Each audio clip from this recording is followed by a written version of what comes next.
But will we Rafinha? Yamal into the penalty area. Straight to Sommer. Might have been pulled back, but he went on.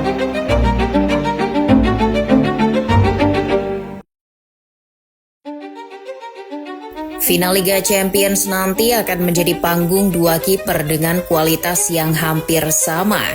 Yann Sommer dari Inter dan Gianluigi Donnarumma dari Paris Saint-Germain. Walau keduanya kiper setipe, yakni shotstopper, tapi bak langit dan bumi kalau kita bicara soal perjalanan, harga, dan gaji.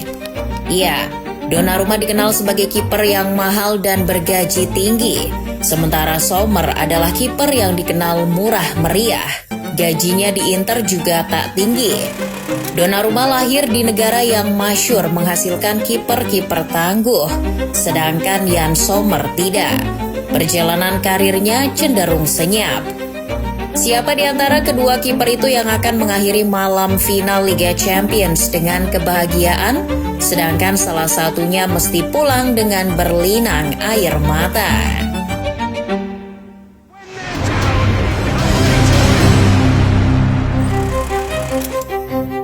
Mari memulai kisahnya dari Donnarumma. Ketika Gianluigi Donnarumma debut di AC Milan tahun 2015, ia seperti alien di antara manusia biasa. Umurnya baru 16 tahun, tapi posturnya sudah seperti veteran. Ia bukan sekedar remaja, tapi simbol harapan. Di negara yang pernah melahirkan Dino Zoff dan Gianluigi Buffon, Donnarumma dianggap pewaris tahta mister gawang Italia. Namun, sorot lampu tak hanya membawa pujian, tapi juga tekanan. Setiap gol yang bersarang ke gawangnya selalu dibedah media. Bahkan saat tampil bagus pun, jika Milan kalah, nama Donnarumma tetap jadi sasaran. Transfernya ke PSG di 2021 semakin memperbesar tekanan itu. Selain harus menanggung cap pengkhianat oleh fans AC Milan, Donnarumma juga harus bersaing dengan Keylor Navas, kiper yang sudah memenangkan Liga Champions. Tapi musim 2024-2025 ini adalah titik balik. Setelah Keylor Navas tak lagi bersama PSG, Donnarumma tak hanya jadi pilihan utama tapi juga tampil gemilang di fase gugur Liga Champions.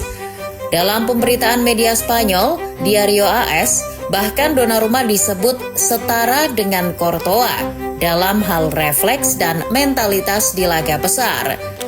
Di Ligue 1 pun ia menjadi salah satu pemain paling konsisten milik PSG. Meski tim sering berganti pelatih dan formasi, Donnarumma tetap jadi pilihan utama. Ia telah mencatat lebih dari 100 penampilan bersama klub Paris itu. Tekanan dari usia muda menjadikannya lebih tahan banting hari ini. Mungkin inilah cara sepak bola membentuk berlian, ditempa dalam badai sejak dini. Salah satu pembuktiannya pada musim ini jelas hadir ketika ia jadi pahlawan ketika adu penalti dengan Liverpool. Bermain di Anfield yang katanya angker, Donnarumma justru menunjukkan keberaniannya dengan meninju bola sebanyak 11 kali, menghalau setiap ancaman yang datang. Salah satu momen paling menegangkan adalah ketika ia berhasil menepis tendangan penalti dari Darwin Núñez dan Curtis Jones, membawa PSG melaju ke babak berikutnya. Hal yang lebih baru lagi tentu ketika Le Parisien menumbangkan Arsenal di semifinal Liga Champions. Setiap serangan yang dilancarkan meriam London seolah-olah terhenti oleh kehadiran kiper PSG ini.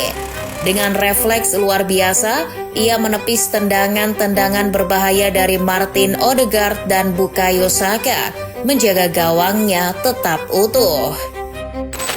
Sementara itu, di belahan cerita yang berbeda, Yann Sommer adalah pengejawantahan dari istilah kerja keras tak pernah mengkhianati hasil. Tak ada headline besar saat ia membela FC Basel.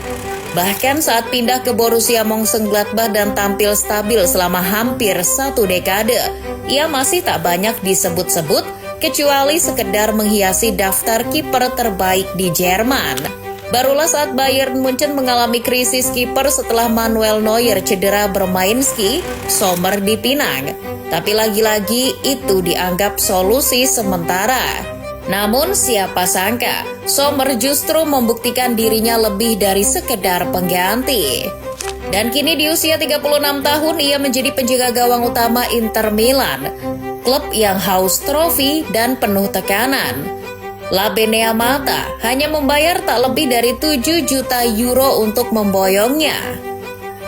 Sommer datang tanpa banyak ekspektasi, namun justru menjawabnya dengan performa yang luar biasa. Di semifinal melawan Barcelona, Sommer mencatat 7 penyelamatan krusial. Salah satu diantaranya refleks menepis bola dari kaki Lamine Yamal di menit akhir, jadi penentu. Yang menarik darinya, Sommer tak pernah jumawa. Meski jelas-jelas tangguh di mulut gawang, ia tak seperti Emi Martinez yang centil dan hobi saywar. Seperti John Wick, Sommer tenang namun mematikan. Angka membuktikan bahwa dalam 46 laganya musim ini, Sommer sudah mencatatkan 20 kali nirbobol.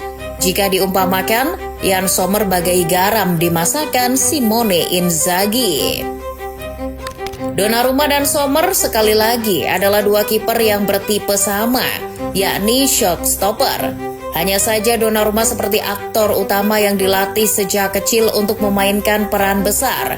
Sommer lebih seperti karakter pendukung yang tak disorot kamera, tapi justru mencuri perhatian saat cerita mencapai klimaks. Meski kedua kiper sama-sama shot stopper, tapi gaya bermain berbeda. Donnarumma mengandalkan jangkauan, refleks tinggi, dan keberanian 1 lawan 1. Ini adalah modal utamanya kala membawa timnas Italia juara Euro 2020. Adapun dari belahan Eropa Tengah, Sommer mengandalkan penempatan posisi, kemampuan membaca permainan, dan distribusi bola yang tenang. Ia lebih banyak mencegah peluang terjadi ketimbang melakukan penyelamatan spektakuler. Mereka pun merepresentasikan dua jalur yang sama sahnya menuju puncak karir. Satu penuh sorotan sejak awal, satu lagi berjalan pelan tanpa gegap gempita. Tapi, final Liga Champions 2024-2025 akan mempertemukan mereka di panggung yang sama. Sebuah akhir cerita yang terasa sinematik. Yang membedakan lainnya antara Donnarumma dan Sommer adalah nilai alias harga. Donnarumma saat ini punya nilai pasar 35 juta euro. Pernah dikaitkan dengan klub-klub besar dan agennya saat itu, Mino Raiola, selalu jadi bahan pemberitaan. Sementara Sommer jarang masuk bursa spekulasi. Nilai pasarnya saat ini bahkan cuma 4 juta euro. Padahal penampilannya di Jerman, Italia maupun di kompetisi Eropa sangat mengesankan. Meski begitu, keduanya sama-sama mencatat penyelamatan penting dan tampil konsisten. Bahkan beberapa media menyebut Sommer layak masuk nominasi kiper terbaik musim ini di Serie A. Itu di level klub. Lalu bagaimana keduanya di level internasional? Donnarumma jelas pernah menjadi pahlawan Italia saat memenangkan Euro 2020. Penalti Bukayo Saka yang ia tepis di final menjadi simbol kejayaan Gli Azzurri. Itu adalah malam yang membuat Donnarumma resmi naik tahta sebagai penerus Buffon. Sommer juga bukan sembarang kiper nasional. Ia telah tampil lebih dari 80 kali untuk Swiss dan beberapa kali jadi alasan utama timnya lolos dari fase grup. Di Euro 2020, ia menepis penalti Kylian Mbappe dan membawa Swiss menyingkirkan Prancis di babak 16 besar. Ia bukan pahlawan headline, tapi penjaga takdir dari negeri kecil yang sering diremehkan. Donnarumma dan Sommer membuktikan bahwa untuk jadi hebat, tak ada satu jalan pasti. Tak semua orang harus bersinar sejak muda. Tak semua bintang lahir dari sorotan kamera. Final Liga Champions nanti bukan sekedar soal trofi. Ini tentang dua kiper yang telah melewati jalan berbeda. Satu dari akademi elit yang penuh ekspektasi. Satu dari pelataran sunyi yang penuh kerja keras. Ketika peluit panjang dibunyikan nanti, siapapun pemenangnya, keduanya telah menang. Atas tekanan, atas keraguan, atas waktu. Dan mungkin di balik sorot lampu dan bayangan panjang, kita belajar satu hal, bahwa di dunia sepak bola, keberanian bisa bersuara lantang, tapi ketenangan seringkali menyelamatkan.